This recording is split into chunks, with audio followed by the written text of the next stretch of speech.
مدینہ منورہ کی وہ بابرکت وادی جہاں قرآن کی تلاوت کی صدائیں گونجتی تھیں، جہاں صحابہ کرام رسول اللہ کے گرد جمع ہو کر علم اور ایمان حاصل کرتے تھے، اچانک ایک دن خاموش اور بوجھل ہونے لگی۔ ایسا محسوس ہوتا تھا کہ فضاؤں میں اداسی چھا گئی ہے۔ نبی کریم کی عمر مبارک 63 برس ہو چکی تھی۔ اپنی زندگی کے 10 سال مدینہ میں اسلامی ریاست قائم کرنے، عدل و انصاف پھیلانے اور انسانیت کو اللہ کی بندگی سکھانے میں گزارے۔ لیکن اب آپ کے وصال کا وقت قریب آ چکا تھا۔ بیماری کی ابتدا 011 ہجری میں آپ کو ہلکی سی تکلیف شروع ہوئی۔ پہلے بخار آیا، پھر سر میں شدید درد رہنے لگا۔ صحابہ کرام آپ کی خدمت کرتے، پانی ڈالتے، ماتھے پر ہاتھ رکھتے۔ بخار اتنا تیز ہوتا کہ صحابہ حیران رہ جاتے۔ آپ فرماتے، اللہ تعالیٰ انبیاء کو سخت آزمائش میں ڈالتا ہے تاکہ ان کے درجات بلند ہوں۔ حضرت عائشہ کے حجرے میں قیام مرض بڑھنے لگا تو ازواج مطہرات نے چاہا کہ آپ جہاں چاہیں وہاں قیام کریں۔ آپ نے فرمایا، مجھے عائشہ کے پاس لے چلو، اور چنانچہ آپ کو حضرت عائشہ کے حجرے میں منتقل کر دیا گیا۔ وہیں آپ کے آخری ایام گزرے۔ حضرت عائشہ بیان کرتی ہے، رسول اللہ میرے سینے سے لگ کر دنیا سے رخصت ہوئے۔ آخری ایام کے واقعات، وصیتیں اور نصیحتیں۔ مرض کے دوران آپ بار بار لوگوں کو نماز کی تاکید کرتے۔ نماز اور جو تمہارے زیر دست ہیں، یعنی غلام و خادم، ان کا خیال رکھو۔ لشکر اسامہ، آپ نے اپنی زندگی کے آخری دنوں میں نوجوان اسامہ بن زید کو لشکر کا امیر بنایا اور مسلمانوں کو حکم دیا کہ رومیوں کے مقابلے کے لیے مدینہ سے نکلیں۔ اس میں یہ پیغام تھا کہ اسلام کا مشن آپ کی زندگی کے بعد بھی جاری رہے گا۔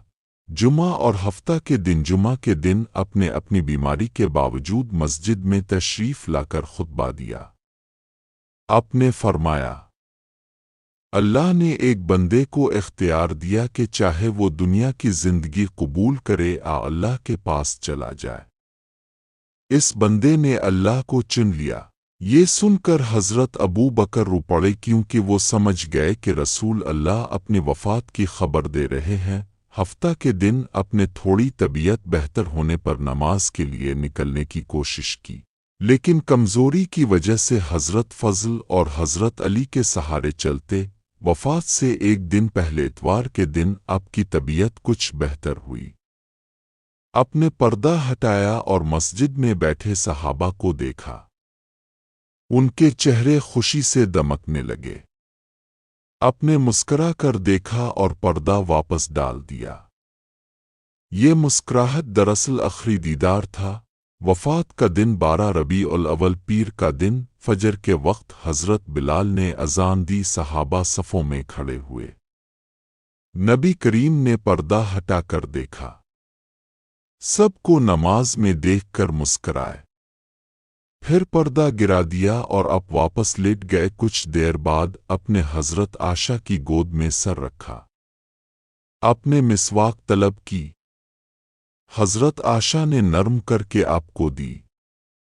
اپنے دانت صاف کیے، پھر بار بار لبوں پر یہ الفاظ آئے، الرؤفنقا النیل، الرؤفنقا النیل، یعنی سب سے اعلیٰ رفیق کے پاس جانا ہے، اور پھر اپنی جان آفرین کے سپرد کر دی۔ مدینہ کا غم، مدینہ بھر میں چیخ و پکار مچ گئی۔ ہر طرف رونے کی صدائیں بلند ہوئیں۔ حضرت عمر تلوار لے کر کھڑے ہو گئے اور کہنے لگے، جو یہ کہے گا کہ رسول اللہ وفات پا گئے ہیں، میں اس کی گردن اڑا دوں گا۔ آپ وفات نہیں پا سکتے۔ اس وقت حضرت ابو بکر آئے، حجرہ میں داخل ہوئے، نبی کریم کے چہرے پر چادر ہٹائی، ماتھے کو چوما اور فرمایا، میرے ماں باپ اب پر قربان، اب دنیا میں بھی حسین تھے اور آخرت میں بھی حسین ہیں۔ پھر باہر آ کر فرمایا، اے لوگو، جو محمد کی عبادت کرتا تھا وہ جان لے کہ محمد وفات پا گئے، اور جو اللہ کی عبادت کرتا ہے وہ جان لے کہ اللہ ہمیشہ زندہ ہے، کبھی نہیں مرے گا۔ پھر یہ آیت تلاوت کی۔ وَإِمَّا مَعِ مُوِدْ آلُ اِيَرْ ساول قِدْ خِلِتَمْ نَ قِبَلْنِن الْرَوَاسَالَ العمران 144۔ محمد صرف رسول ہیں، ان سے پہلے بھی رسول گزر چکے ہیں۔ یہ آیت سن کر صحابہ کرام کو حقیقت سمجھ آئی اور ان کے دلوں میں سکون آ گیا۔ تدفین نبی کریم کی تدفین اب کے حجرہ مبارکہ میں ہوئی جو حضرت عائشہ کا کمرہ تھا۔ حضرت علی، حضرت فضل اور حضرت عباس نے غسل دیا۔ صحابہ نے چھوٹے چھوٹے گروہوں میں نماز جنازہ ادا کیوں۔ اللہ کے آخری نبی اس دنیا سے پردہ فرما گئے، لیکن اب کا پیغام آج بھی زندہ ہے۔ وصال کے بعد کے اثرات۔ رسول اللہ کے وصال کے بعد صحابہ کرام نے خلافت کا نظام قائم کیا۔ حضرت ابو بکر پہلے خلیفہ بنے۔ انہوں نے وہی مشن جاری رکھا جو نبی کریم چھوڑ کر گئے تھے۔ اسلام پھیلتا گیا اور قرآن و سنت پوری دنیا کے لیے روشنی بنے۔